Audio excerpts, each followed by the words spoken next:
Season 41 of Jeopardy is in full swing, and a local man now has fans of the iconic game show asking, who is Will Wallace? Well, he's a former video game design director, current UT student from right here in Austin, and a four-time champion in October. This week, he's back on our screens in the Tournament of Champions quarterfinals. And fun fact, he's also the partner of one of our colleagues, Brittany, here at Austin PBS, and he's joining us now here on Austin Insight, which we hope is a slightly less stressful TV set, Will. It's strange not having the booming voice of Johnny Gilbert announcing you, and not having all the lights. They kind of turn down red right before you come on, and it gives the whole thing a real sense of gravitas. Yeah, well, I wish we had that here, but unfortunately not in the production budget for this year. Maybe next year, This is way less stress. So. I'm so glad. Hopefully, with my questions, we'll keep it that way. Well, a name like Will Wallace, I feel like you're William Wallace, like born to be a sort of history nerd. So how did you get on Jeopardy? Was it a long time goal, or did you take the test on a whim? And please remember to answer in the form of a question. Oh, God, I'm out of practice now. It's been a couple of months since I've had to do that.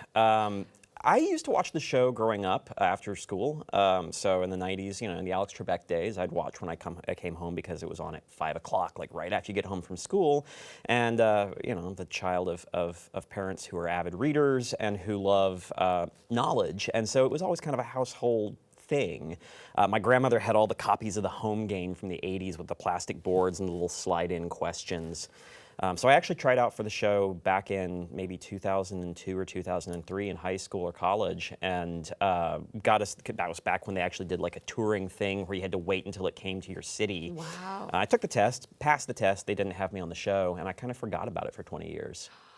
Did they remember you when you came back? Nope. Nope. No, it's full turnover since then, I think, but so nowadays, you just take a test online, and I had a couple of friends who kind of encouraged me to do it and said, hey, you should take another crack at that. It's been 20 years. And so I took it on a whim a couple of years ago, or a year and a half ago, and that got me to where I am. Wow, those are some good friends. Yeah, in retrospect, I'm like, yeah, this made a lot of sense. It sounded crazy at the time, but, I'm very grateful to them for pushing me. So when you get the call, finally now, you're going to be on Jeopardy. How do you prepare? I took the tack of not preparing, and I think there's two schools of thought. They're the people who make flashcards and who get really into, like, I need to know all my world capitals, and I need to know, like important facts about Pierre or Bismarck or Montpelier, and I kind of took well, if I don't know it now, cramming probably isn't gonna help. So I just kind of tried to put myself in a zen kind of place and accept that whatever happens, happens. So I didn't really prepare at all the first time.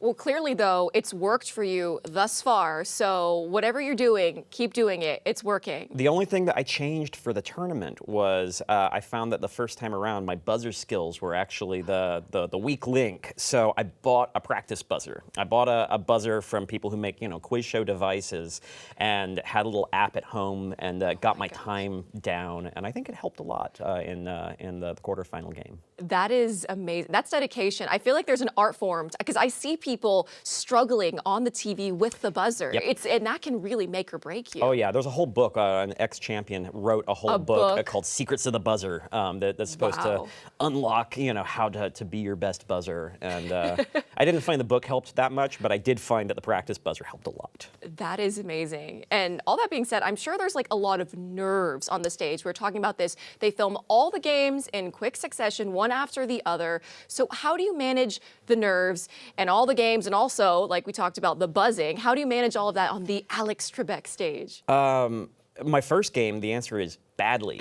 I managed it badly. I found actually at the first commercial break on my first game, I wasn't doing very well. I went back and watched that game recently, and I'm down the whole first half of the game. And so when we got to the commercial break, if you actually watch the episode, my hand is shaking. You can see it on camera, and I kind of had to have a pep talk with myself at that point and be like, hey, you made it here. Whatever happens is fine. There's still a lot of money on the board in Double Jeopardy. You're gonna be okay. And it kind of revved me back up, and by the time I played my second, third, and fourth game back in September, October, I was fine. It was like once you get past the initial, oh, this is how it works, Coming back around for the tournament, it was all just fun because you've already been there once. You're kind of playing with the house money at that point. You feel like, wow, this is like it's like a free second chance. And so, you know, this time I kind of did like a little one-man dance party before I went on stage to just get myself like hyped up. Slammed 2 or 3 cups of black coffee, and you know, kind of felt like I was riding the right curve of caffeine and excitement. That's the way to do it. And I know my parents were particularly excited to see you back on their screens, and a lot of other fans too, for that matter. But are you haunted by any questions that you've missed? I know I would be.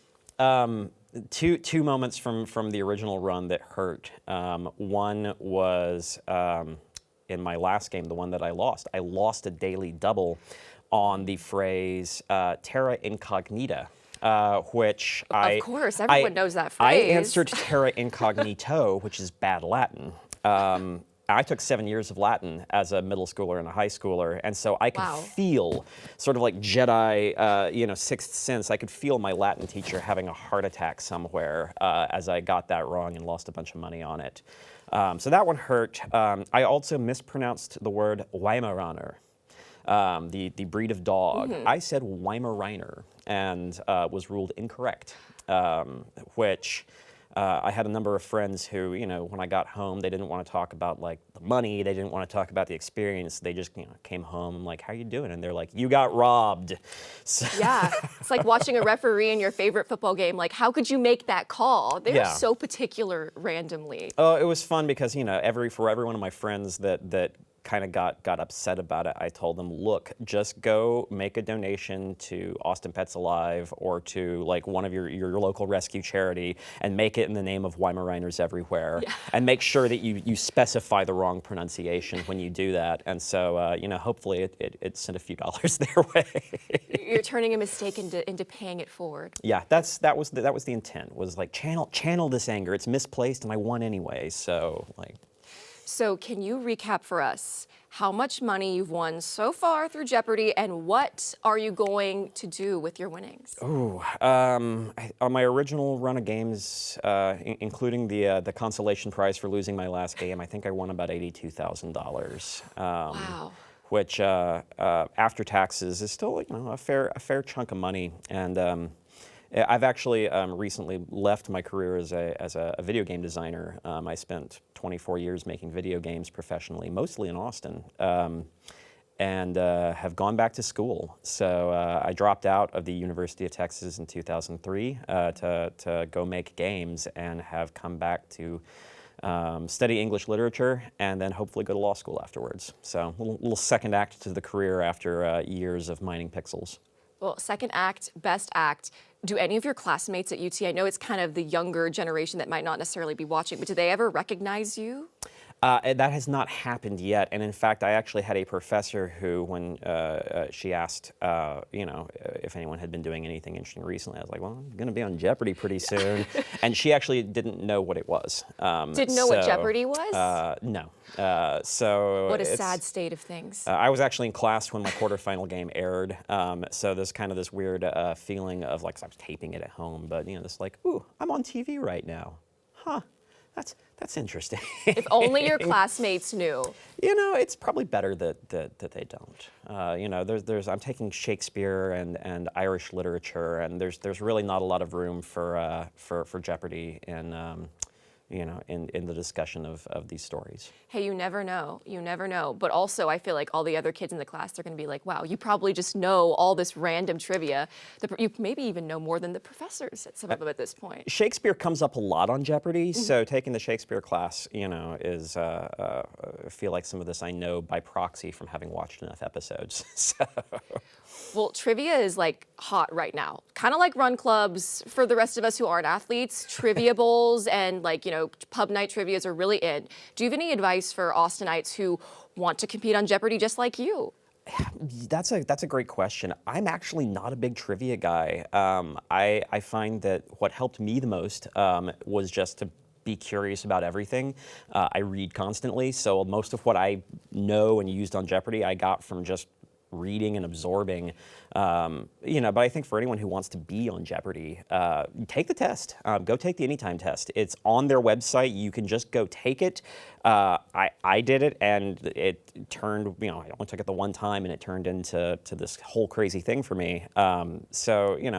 If you're ever watching the show thinking, I could do that, the option's right there. Just go take it, and another 18 months here, you might be on the show.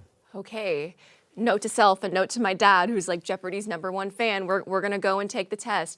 Can you take it though unlimited times, or is it like once and if you fail, you're done?